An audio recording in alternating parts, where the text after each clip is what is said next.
Olá, tudo bom com vocês? Sejam bem-vindos a esta série de aulas que eu preparei para vocês. Eu sou Érica Jabur, hipnoterapeuta, e atualmente eu atendo com um protocolo único, onde eu englobo ferramentas da nova medicina germânica e constelação familiar a um protocolo de hipnoterapia. Há mais ou menos uns 2 anos atrás, eu resolvi abrir o meu Instagram para poder estar mais perto de um grande público, trazendo para vocês conteúdos e auxiliando o maior número de pessoas. E lá, através do meu Instagram, eu auxilio todos os tipos de pessoas pelo meu direct, nas caixas de pergunta que eu abro. Por isso, estas aulas foram preparadas pensando em todo mundo que me assiste, ou até pessoas que não me conhecem e que podem se beneficiar com todo esse conteúdo legal que a gente está trazendo aqui hoje. Hoje eu vim te trazer um pouco de conhecimento, um pouco de entendimento sobre você, sobre como você funciona, sobre como sua mente, seu corpo funciona, por que que tem tanta gente falando por aí que a humanidade está perdida, exatamente nesses momentos que a gente está vivendo agora, que a gente teve essa pandemia e tudo mais. Então eu vou dizer para você um negócio, a humanidade não está perdida, nós estamos cada vez melhores, embora às vezes não pareça. Quem hoje diz que nós estamos piorando é porque não estuda história, não estuda história da humanidade, não estuda história biológica, porque quando a gente realmente entende o nosso passado, a gente entende todo esse nosso processo evolutivo e por que que nós chegamos aqui e por que que nós estamos assim. Então, para começar a falar sobre isso, vocês vão ver que eu vou falar de pré-história, depois eu vou voltar para antes da pré-história, depois a gente vai falar para depois, e não tem problema, você vai me entender.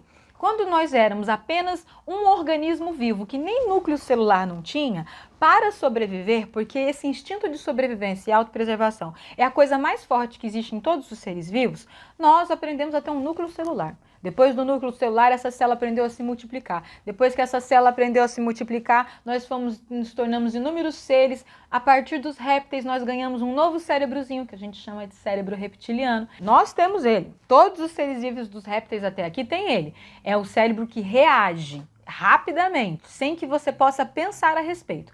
Você que está me assistindo, você já foi assaltado? Se você já foi assaltado, é muito fácil dar esse exemplo, né? Porque a gente está no Brasil. Então, provavelmente já aconteceu com você algo do gênero. Se não um assalto, algo que fosse um susto muito grande. Quando aconteceu isso, de que forma você reagiu? Você atacou? Você congelou? Ou você correu? Porque essas são 3 reações básicas de sobrevivência. E a gente não está conscientemente na escolha delas. Provavelmente, você já deve ter visto algum vídeo na internet de policial à paisana, ou seja, que não está uniformizado, sendo assaltado. Você já percebeu que sempre o policial reage? Mesmo falando, não deve reagir a assalto, não deve reagir a assalto, mas ele é policial. Não é isso, gente. É que ele treina para reagir. Então, o cérebro dele sabe que a melhor chance dele se preservar é reagindo. Mas outro dia desses, eu vi um vídeo na internet de um policial que estava na moto com a namorada, e aí quando chega o assaltante, ele se joga no chão e finge um desmaio. É o famoso fingir de morto. Lembra que eu falei?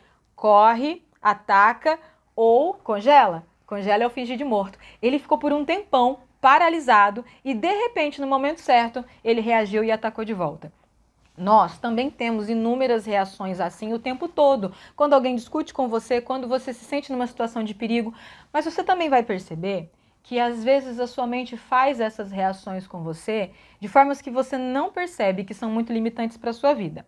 Por exemplo, quando você diz que você está procrastinando, ou seja, que você está enrolando para realizar ou para fazer algo que você já sabe que é importante para você. Quem é que sabe o que é importante? É a mente consciente. Quem é que não está conseguindo fazer é você como um todo, porque existe uma emoção lá no seu subconsciente que está congelando você, ou fazendo você correr disso que você está fazendo. Mas, Érica, qual que é o sentido? É importante para mim fazer isso, eu sei o quanto é importante, mas eu não estou fazendo. Porque, de alguma forma, a sua mente subconsciente entendeu que isso que você está fazendo é um perigo. Sim, a nossa mente ela entende um monte de coisa completamente torta que não tem nada a ver com o perigo. Porque é assim que o nosso cérebro funciona. E em algum momento eu vou até colocar o modelo da mente aqui na edição para poder mostrar para vocês melhor onde é que fica nosso consciente, nosso subconsciente, mas que vocês também entendam. A nossa mente, consciente, subconsciente, aqui dentro do nosso cérebro, não é divididinha assim que nem um hardware de computador, né? Tá tudo junto e misturado, mas a gente sabe reações que vêm de um lugar, reações que vêm de outro. Aí a gente já falou de vida, de como a gente reage, vou falar de pré-história. Lá na pré-história, 300 mil anos atrás, até outro dia eram 200 mil anos que datava o Homo sapiens. Agora já são 300 mil anos. Então, assim, quando a gente fala de pré-história, a gente está falando de inúmeras teorias. Ninguém tem certeza de nada. Então, eu também não vou trazer um monte de número aqui, de dado, porque isso aí vocês pesquisam no Google, tá bom? Então, falando do homem na pré-história, ganhamos consciência. A partir do momento que a gente ganhou consciência, a gente teve alguns saltos aí na humanidade até chegar hoje para desenvolvimento cognitivo e tudo mais, para aprimorarmos nós como seres humanos. Por que que eu costumo dizer nos vídeos que eu posto no YouTube, nos vídeos que eu posto no Instagram, para vocês que me acompanham ou vocês que estão me conhecendo aqui hoje, eu digo sempre, a humanidade está doente. Tem gente que vira e me pergunta assim, Érica, mas a terapia serve para quê? A hipnoterapia ela vai ajudar quem? O que que isso dá para resolver? Gente, todo mundo precisa de algum tipo de ajuda. Todo mundo precisa de algum tipo de terapia. Todo mundo está doente em algum nível. E quando eu estou falando doença, eu estou falando de todas as doenças. De doenças físicas, de doenças sistêmicas, de doenças psicossomáticas. Está tudo junto e misturado. Para a gente falar bem de ser humano, a gente também tem que olhar muito para o mundo animal, porque eles vieram antes de nós. E nós ainda somos completamente animais. É isso aqui que nos separa deles. Então, nós somos muito animais ainda. Como que a gente se comporta como animal? Por que que o animal não adoece? A gente adoece. Estou falando de animal no habitat natural, tá? Estou falando de pet.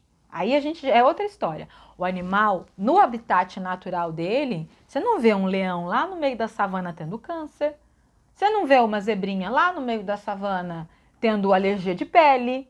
Vamos falar de animal brasileiro, o lobo-guará aí que está na nota. Você não vai ver um lobo-guará tendo inflamação nas articulações. Não existe isso, gente. Não existe o animal que está vivendo lá na natureza desenvolver doença.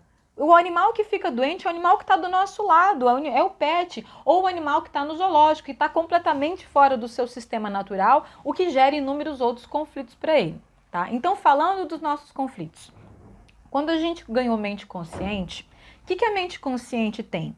Mente consciente é razão e análise, basicamente. Basicamente, estou falando do básico, tá? Depois a gente esmiuça e vê direitinho tudo que tem dentro da mente, eu pego o modelo da mente e mostro para vocês. Mas a mente consciente é a nossa parte racional, analítica. E no subconsciente a gente tem nossa autopreservação, nossa memória de longo prazo, nossas emoções. Bicho, subconsciente, lembra do bicho, em como ele reage. Ou pensa numa criança de 2 anos de idade, que tem a consciência assim tão fininha, que ela age que nem um animalzinho mesmo. Eu posso falar isso que eu tenho filho também. Tá bom? Então, quando a gente começa a ganhar consciência, eu tô falando assim, a gente, seres humanos, vamos falar dos homos, a partir do momento de que a gente vai se tornando humano. Quando a gente começa a ganhar consciência, a gente também começa a ganhar análise, né? A gente começa a ganhar os porquês. Você sabe que o ser humano adora, né? Querer saber por quê. Por que ir comigo? Por que aconteceu isso? Por que fulano fez isso? Então, eu vou contar uma historinha assim. Imaginem uma zebra bebendo aguinha lá no lago e de repente o vento tá contra, ela não fareja o perigo. Aparece um leão, dá-lhe uma dentada na bunda, mas ela consegue correr para dentro da floresta, escapar desse leão toda mordida, arranhada, sangrada e ela sai disparada para dentro dessa floresta e ela vai correr até não sentir mais o cheiro desse leão e vai se enfiar em alguma caverna, em algum lugar para convalescer e vai ficar lá quietinha. É aquela coisa, equino para deitar só se tiver doente, parindo ou qualquer coisa do gênero. Ela vai lá deitar e vai ficar quietinha. Essa zebra, gente, ela pode dormir? Se dormir tem que ser um soninho bem leve, né? Porque se qualquer coisa o bicho pega. Ela tá toda machucada. Agora vamos pegar essa zebra, volta a fita, pega a zebra lá bebendo aguinha no lago e vamos colocar nela algo que nós temos e que ela não tem. Mente consciente. Tipo aquela zebra daquele desenho animado, que alguns de vocês já devem ter visto, que tem a zebra, tem o leão, tem o hipopótamo e eles falam. Isso aí, dá mente consciente para eles. Põe a zebra lá para beber água no laguinho e aí, conscientemente, a zebra tá bebendo água, aí chega um leão que também tem consciência, dá uma mordida nela. essa zebra com mente consciente vai sair para dentro da floresta correndo e dizendo: ai, leão desgraçado, por que você me mordeu? Eu não te fiz nada, tinha um antílope logo ali, você tinha que morder logo a mim, agora eu estou toda arregaçada, sangrando, o que vai ser de mim? Eu vou morrer. Essa zebra morre, gente. Por quê? Porque toda essa tagarelice mental da mente consciente é o que nos adoece. Porque isso ocupa um espaço que não permite que o nosso subconsciente faça o nosso processo natural de autocura. Então, exatamente como nessa história que eu contei, da zebra e do leão, acontece na nossa vida. Quantas vezes alguém não faz algum mal pra gente e a gente fica remoendo: por que fizeram isso comigo? Por que eu? Eu não fiz nada para aquela pessoa. Por que isso acontece? Tem tanta barbaridade que acontece na humanidade, tantas coisas cabulosas vindo à tona, que a gente está sabendo, que a gente agora tem internet que mostra que as pessoas têm voz para falar sobre isso, tanta coisa escrota que acontece, tanta barbaridade. Vocês com certeza ficam se perguntando: gente, por que um ser humano faz isso? Como que é possível um ser humano chegar a este ponto?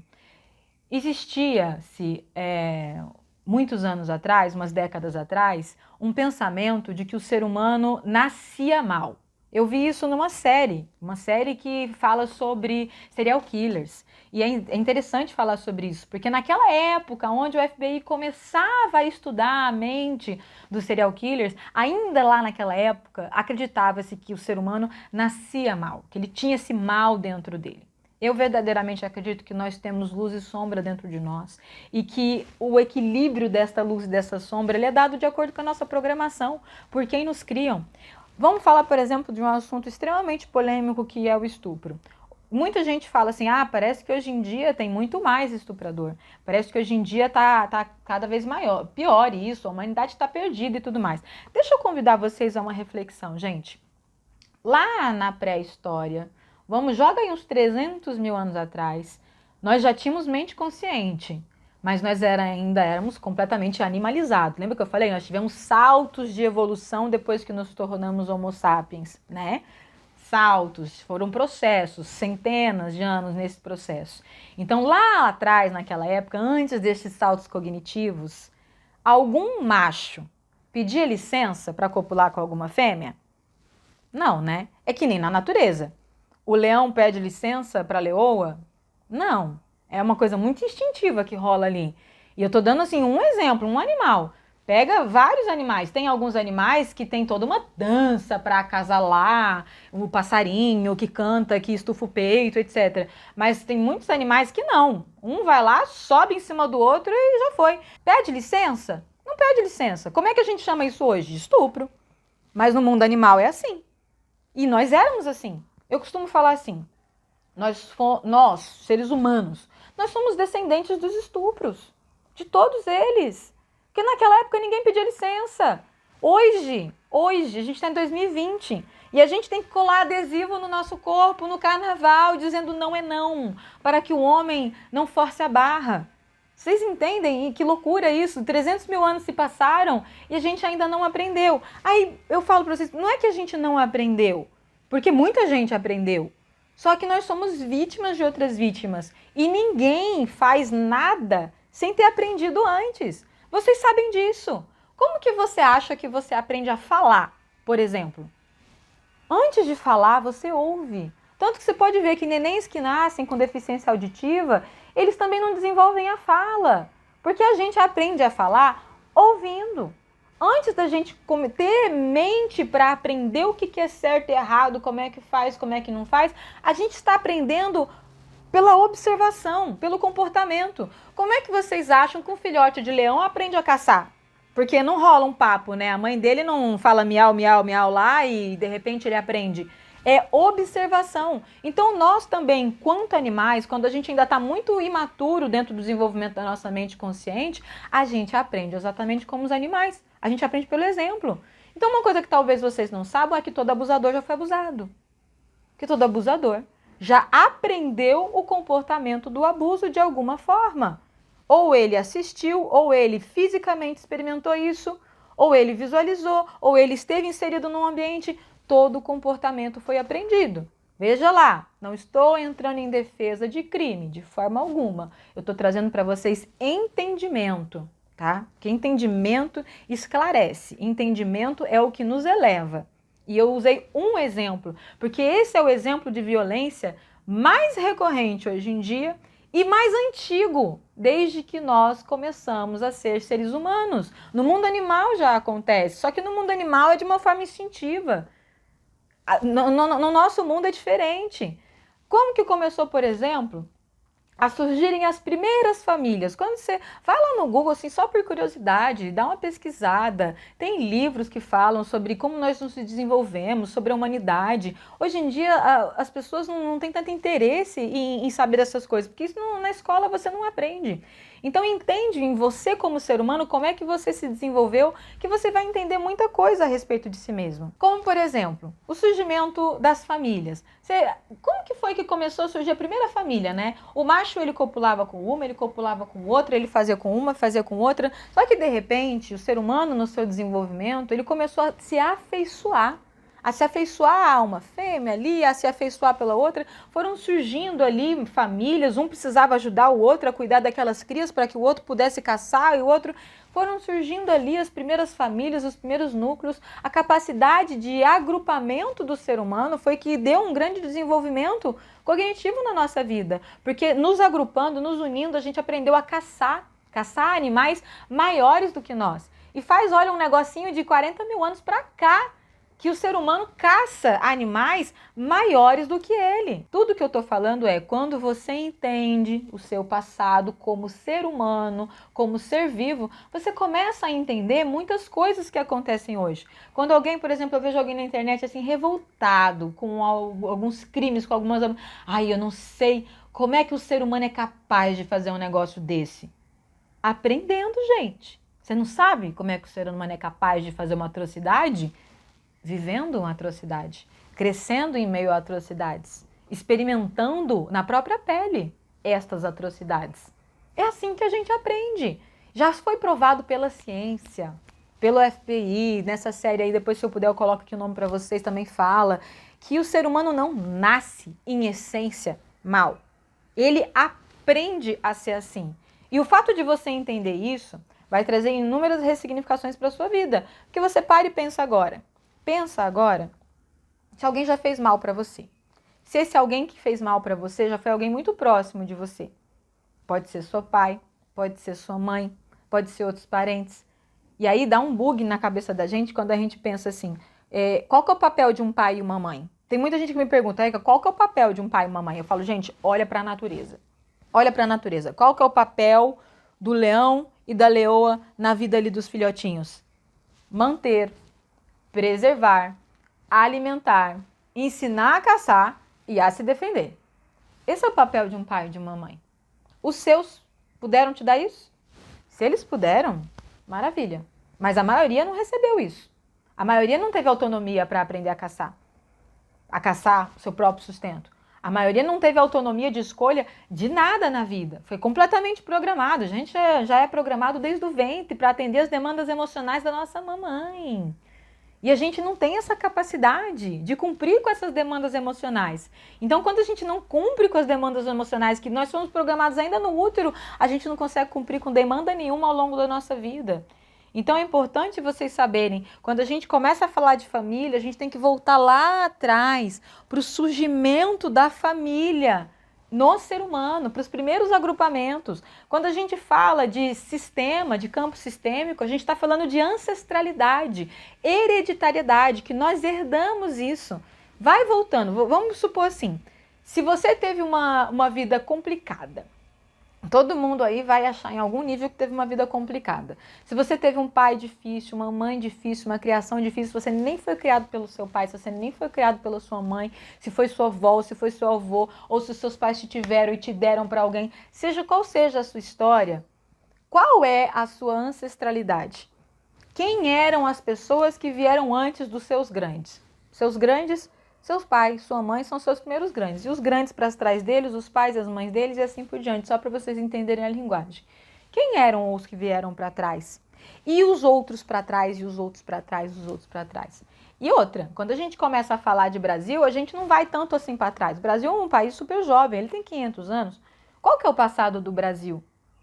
Tudo que eu estou falando para vocês, eu estou incitando vocês a pensarem, a filosofarem sobre isso, a pensarem a respeito de coisas que talvez vocês nunca tenham pensado. Porque quando a gente está falando de humanidade, a gente está falando de doença. Por que a humanidade está doente? Olha para o nosso passado. Nós nos desenvolvemos herdando as doenças uns dos outros. Nós éramos na pré-história seres brutos, seres animalizados, nos tratávamos de forma animalizada. Mas com o ganho da mente consciente, a gente já se magoava. Por que comigo? Por que eu? Por que ele ficou com ela? Por que ele não ficou comigo? Tudo isso já rolava lá atrás, centenas de anos atrás, a gente já tinha isso. Milhares de anos atrás, a gente já tinha esses questionamentos. Então, se você pegar de 2000 anos para cá, o quanto a gente já evoluiu é muita coisa. Sim, a gente já evoluiu muita coisa. Mas moralmente, será que o homem evoluiu tanto assim? Se você pega um Platão, por exemplo, e estuda o que ele era no tempo dele, só que assim, o ser humano não regrediu. Só que quantos Platões vieram depois dele? Né? Não foram tantos assim. Só que naquela época ele era um. Você acha que toda a sociedade que vivia em volta dele, todo mundo era Platão naquela época? Não, não era.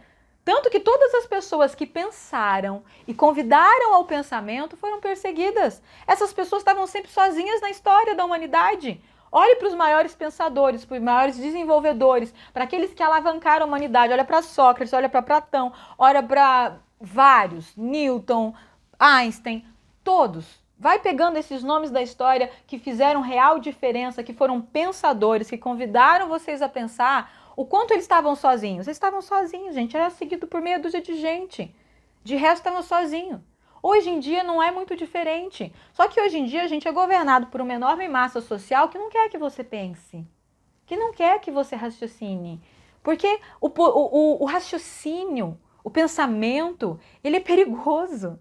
E porque ele te traz consciência. E quando você traz a luz da consciência, da sabedoria, do conhecimento, você tem poder.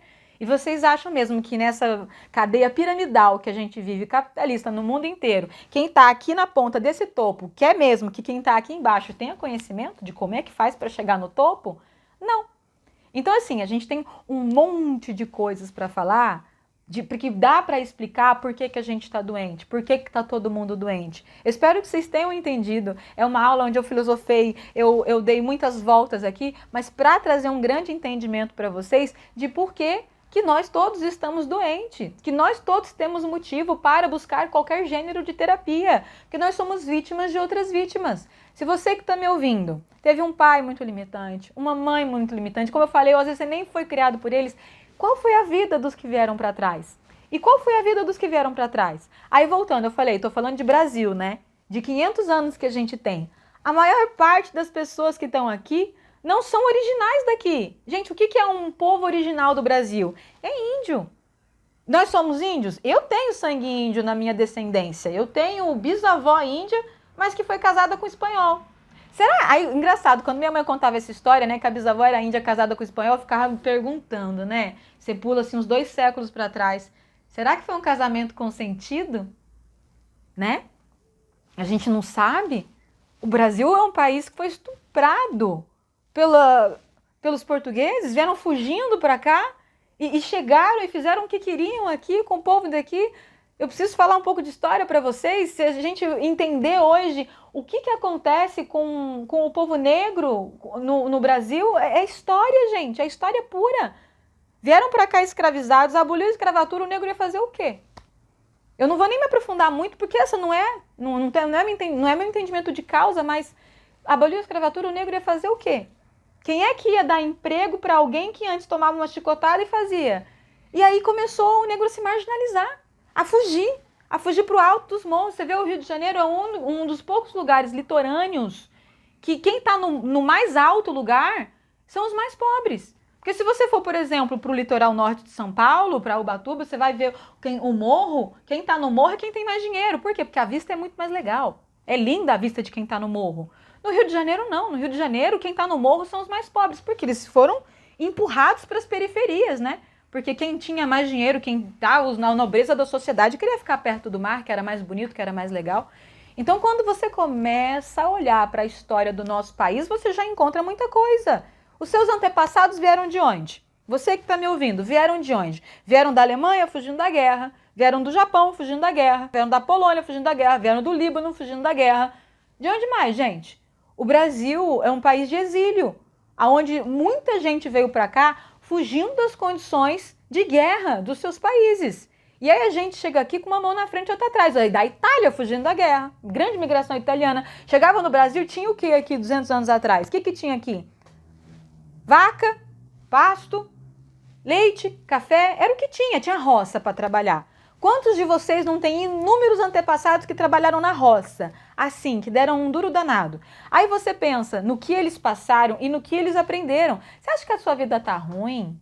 Você acha que a sua vida tá ruim? Você acha que a humanidade realmente está piorando? Pelo amor de Deus, gente, vocês não estudam história. Se vocês realmente acham que a humanidade está piorando, vocês não estudam história. Vocês não entendem a história nem da família de vocês. Porque todo mundo tem antepassado que passou um mau caminho, seja aqui no Brasil, seja antes de vir para cá. E quando você começa a entender isso, você começa a entender o que eu estou falando de ancestralidade, de hereditariedade, do nosso campo sistêmico. Porque campo sistêmico é como um grande campo de força energético. Eu costumo falar assim, para explicar campo sistêmico, eu falo, imagina um tabuleiro de xadrez. No tabuleiro de xadrez, cada pecinha ali é alguém da sua família. O que mais acontece quando alguém chega no meu consultório é estar com os papéis familiares completamente trocados. O que significa isso? Imagina um peão ocupando o lugar do rei. Imagina um peão ocupando o lugar do bispo. Ocupando o lugar do cavalo. Dá certo no xadrez? Não dá certo. Cada peça tem que ter o seu próprio lugar. Cada peça anda da sua própria forma. Cada peça se movimenta do seu próprio jeito. A mesma coisa não é na família? Filho ocupando o papel de pai. Funciona? Pai ocupando o papel de filho. Funciona? Não. Então, quando o pai, os pais, né, criam um filho e falam, olha, você vai cuidar de mim quando eu estiver velho. Isso é o quê? A gente está invertendo papéis. Porque filho é eternamente pequeno, filho não tem obrigação. Tá, isso é cultural. Agora, olha para o mundo, eu sempre vou falar assim, olha para o mundo animal. Você já viu algum leão que já cresceu, aprendeu a caçar, se defender, ele era filhote, aí ele cresceu, aprendeu a caçar, se defender, criou o próprio bando dele. Você já viu esse leão voltar para cuidar da leoa, mãe dele, do leão, pai dele, que tão velho, capenga? Não, isso não acontece. Porque na natureza, quando essa leoa fica velha, quando esse leão fica velho e perde a sua capacidade de caçar e de se defender, ele morre, ele vira presa ou ele simplesmente morre. E, gente, tá tudo bem morrer. Ó, esse é o ciclo da vida. É o ciclo da vida. A única certeza absoluta que a gente tem enquanto ser vivo é que um dia a gente morre. Se essa é a única certeza, vocês não acham que essa certeza, que a gente não tem certeza de nada na vida, né? Mas disso a gente tem. Que se a gente tá vivo, a gente morre. Como a expressão, para morrer basta estar vivo. Então, se essa é a única certeza que a gente tem, a gente deve honrar essa certeza. A gente tem que honrar isso.